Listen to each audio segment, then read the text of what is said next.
While the focus was on Helldivers 2, Sony and Sucker Punch Productions rolled out another PlayStation Network account linking for their upcoming Ghost of Tsushima Director's Cut.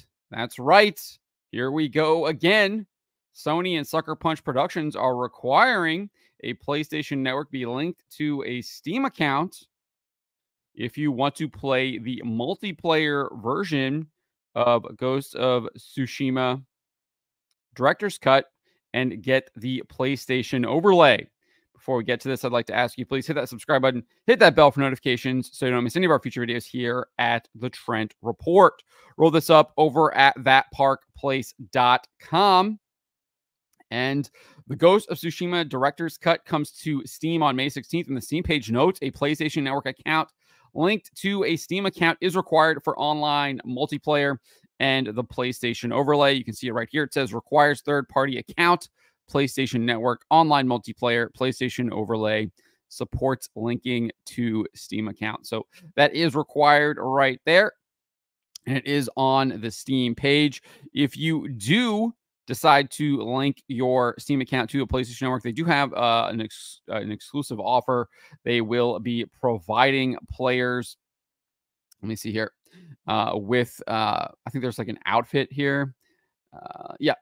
Archery Masters attire and the Charm of Canine Recruitment. So you will get that if you link your PlayStation Network account to your Steam account.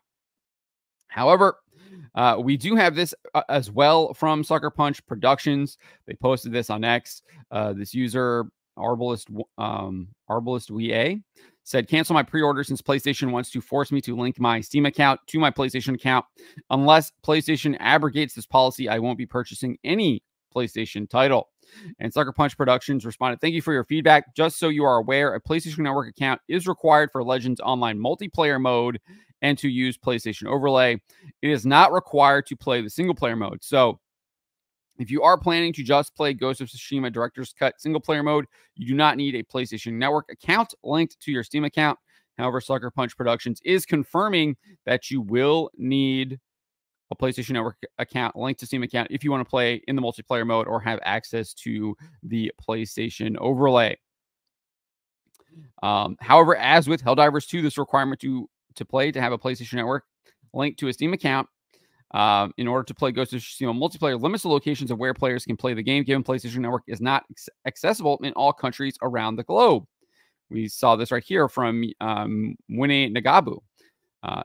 This user posted, what happens to those who want to play Legends Online multiplayer in our regions where PlayStation Network is not available? Plus, PlayStation Network is in a select few markets, so what is your solution there? And then this other person just kind of recommends create another region. PlayStation Network, not that complicated. However, when Nagabu says that he did that, and with a VPN, Sony flags the account. So they I guess they're able to detect VPNs or something like that, is what he's arguing. So basically, they're limiting the multiplayer access to the game to certain countries that have access to PlayStation Network. Of note, Sony did backtrack on requiring Helldivers 2 players to connect a PlayStation Network account to their Steam account in order to play the game. They announced this yesterday at midnight.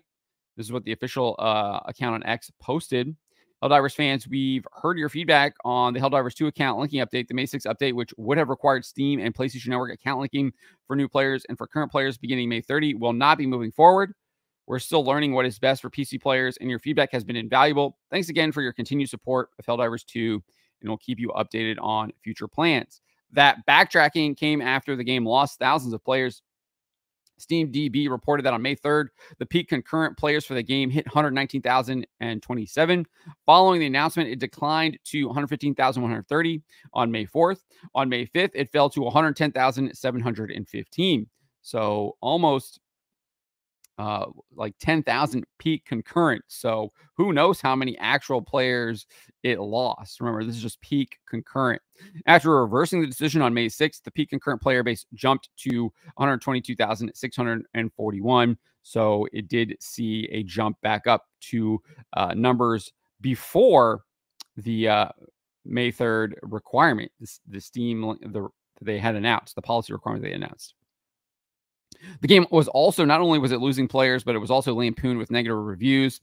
It received 62,477 negative reviews and just 252 positive reviews on May 3rd. On May 4th, it received 114,303 negative reviews. There were 154,651 negative reviews submitted on May 5th. However, on May 6th, it had 207,675 positive reviews and just 25,625 negative reviews. On May 7th, so far, that's today, Tuesday, it's received 33,210 positive reviews so far. So I don't know if Ghost of Tsushima is going to have that kind of momentum with that many players, given the fact that this is kind of an old game, even though it is the first time it's coming to Steam, to PC. It did sell really well when it was released back in 2020 on the PlayStation 4, and then in 2021 on the PlayStation 5. In November 2020, head of PlayStation Studios Herman Holst announced this. He said, Ghost of Tsushima is our fastest selling first-party original PlayStation 4 game with more than 5 million copies sold since its debut in July. What an incredible achievement by Sucker Punch Productions. And then in July 2022, so this is after the PlayStation 5 release as well, Sucker Punch Productions revealed that it had sold 9.73 million copies and shared a bunch of other statistics. And the game does appear to be garnering an audience on Steam. According to SteamDB, the game is currently the 26th top seller. Obviously, that would be pre-orders, and it's 10th in wish lists. Its followers has grown to over 60,000 since it was listed on Steam in the middle of March. So clearly the player base is growing here, even though the game hasn't released yet, or at least the interest in the game is growing, given the fact that it was a highly popular PlayStation 4 game when it was released back in 2020. But I think that Sony is stepping into another controversy here. It's interesting that this was kind of their post here. If we go back up to the Sucker Punch Productions post, was on May 3rd, the same day that they announced the Helldivers 2 policy. I'm not sure if that multiplayer requirement for PlayStation Network was on Steam on May 3rd. I'd have to go back and do some more digging into that. But I know it is there on there now, May 7th. So we'll see if indeed Sony rolls this back as well, or if they will keep that requirement and kind of limit their player base to countries that have access to PlayStation Network. Clearly, there isn't really any consistency going on with these games that are being published by Sony. All different kinds of requirements, no actual consistent policy. I think Sony needs to really figure that out, or they're going to have a lot of trouble on their hands. But let me know what you guys make of this. Let me know in the comments below. Remember to always be charitable to each other, but to always speak the truth.